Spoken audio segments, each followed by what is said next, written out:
गायक कुमार सानू ने अब आवाज़ उठाई है नेपोटिज्म के खिलाफ। उन्होंने बहुत सारी बातों के बारे में बात की है। उन्होंने कहा है कि नेपोटिज्म हर तरफ है, लेकिन मैं मानता हूं कि बॉलीवुड में ये ज़्यादा है। बस साथ ही उन्होंने एक और बात कही है जो काफ़ी अहम है। क्या कहते हैं वो, मैं हिना कुमावत आपको फिल्म विंडो पर बताऊंगी। नेपोटिज्म को लेकर जो चर्चाएं शुरू हुई हैं उस पर अब हर कोई जो है अपनी राय रख रहा है। दो गुट में विभाजित हो चुकी है इंडस्ट्री। एक वो है जो मानती है नेपोटिज्म है, एक वो है जो मानती है नेपोटिज्म नहीं है, और एक मानती है कि है लेकिन वो हर जगह है। तो फिर फिल्मों में भी है तो क्या गलत है। ऐसे में कुमार सानू ने कहा कि सुशांत जो है मेरे बेटे की उम्र का था और बहुत ही ज़्यादा मेहनती लड़का लगता था। मैं उससे जब भी देखता था मुझे लगता था कि वो बहुत अच्छा काम कर रहा है, और इस तरह से जो हुआ है वो दुख की बात है। साथ ही वो कहते हैं लेकिन सुशांत के जाने के बाद नेपोटिज्म को लेकर जो बहस शुरू हुई है, मुहिम शुरू हुई है, उससे उम्मीद है कि इंडस्ट्री के अंदर जो भी आएगा अब उसके साथ जो है इक्वल ट्रीटमेंट दिया जाएगा। तो मुझे लगता है ये जो बात है, जो हम बात करते हैं कि सुशांत सिंह हमारे बीच नहीं रहे, क्या नेपोटिज्म उसके पीछे था? इस बात को कहना बहुत ही मुश्किल है कि नेपोटिज्म ही रहा होगा। बहुत सारी चीज़ें होती हैं जब कोई इंसान डिस्टर्ब होता है। हो सकता है कि नेपोटिज्म उसमें से एक हिस्सा रहा हो, लेकिन बहुत सारे आउटसाइडर्स ने आकर भी इस इंडस्ट्री में अपनी जगह बनाई है, ये बात भी उतनी ही सच है।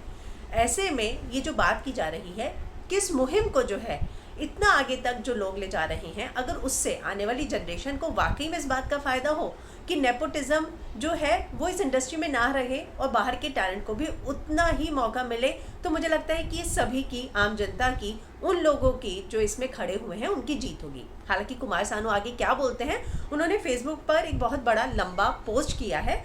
उसके कुछ पॉइंटर्स मैंने बनाए हैं, मैं आपको बताती हूँ। वो कहते हैं मुझे विश्वास नहीं हो रहा है सुशांत की खबर जो मैं सुन रहा हूँ। बहुत ही पॉजिटिव लड़का लगता था, टैलेंटेड लगता था, काइंड हार्टेड था, इतना अच्छा काम कर रहा था, इतने कम समय में इतनी अच्छी हिट फिल्में दी थी। मुझे नहीं पता ऐसा क्यों हुआ, वो मेरे बेटे की एज का है, उसने इतना सारा एंटरटेन किया। मैं सोचता हूँ कि काश उसने ये स्टेप ना लिया होता, कितना अच्छा होता ना। फिर वो बोलते हैं कि आप लोग आर्टिस्ट बनाते हैं, आप लोग फिल्मों को हिट करते हैं, आप लोग फिल्मों को फ्लॉप करते हैं।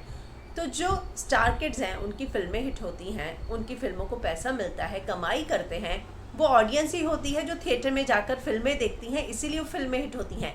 अगर किसी आउटसाइडर की फिल्म को भी उतना ही प्यार मिलेगा, उतनी ही बार देखा जाएगा, तो उसकी फिल्में भी उतनी ही हिट होगी। सुशांत सिंह राजपूत के कुछ ऐसे पोस्ट आए थे जब उन्होंने सोन चिड़िया में एक ने लिखा था कि आप आखिर में जो है नहीं रहते हैं, तो मैं ये फिल्म जाके क्यों देखूं, मैं आपको नहीं देखना चाहता इस तरह से। तो उन्होंने बोला कि नहीं नहीं, जाके देखो, तभी तो मुझे बॉलीवुड में काम मिलेगा, नहीं तो मुझे ये लोग बाहर फेंक देंगे। तो मुझे लगता है कि फिल्म बनाने के बाद जो है बॉल आप लोगों के कोर्ट में होती है, ऑडियंस के पास होती है, कि वो जाकर उस फिल्म को देखे, हिट करे। जब वो पैसा कमाएगी तभी उस स्टार को अगली फिल्म में लिया जाएगा। तो कुमार सानू ने भी यही बात बोली है कि ऑडियंस आप लोग तय करते हैं आर्टिस्ट के बारे में, आप लोग आर्टिस्ट बनाते हैं किसी को, आप लोग स्टार बनाते हैं। तो किसी को एक्सेप्ट करना या रिजेक्ट करना ये आप लोगों के हाथ में होता है। तो ये बहुत बड़ी बात बोली है उन्होंने, मुझे लगता है बहुत ही सेंसिबल बात है ये। साथ ही वो आगे कहते हैं कि मैं सिर्फ एक छोटी एडवाइस दूंगा, मैंने भी यही किया था, मैं भी आया था, स्ट्रगल किया था, लेकिन जो है पहले जब आप मुंबई में आते हैं तो पहले एक जॉब देखिए, जिससे जो आपकी बेसिक नीड है ना, खाने पीने रहने की, वो पूरी हो जाए। उसके बाद अपना स्ट्रगल जो है शुरू कीजिए और काम ढूंढिए। इससे जो है आपको बहुत जल्दी आप निराश और आहत नहीं होंगे। तो कुमार सानू का पोस्ट आज की यंग जनरेशन के लिए मुझे लगता है बहुत ही सही बात कहता है। और जो ये बात उन्होंने की है कि आर्टिस्ट आप बनाते हैं, हिट फ्लॉप आप लोग करते हैं, और सुशांत की जो मुहिम शुरू हुई है उसके बाद उम्मीद है कि अब आगे से कोई भी आउटसाइडर आए उसे इक्वल काम मिलेगा।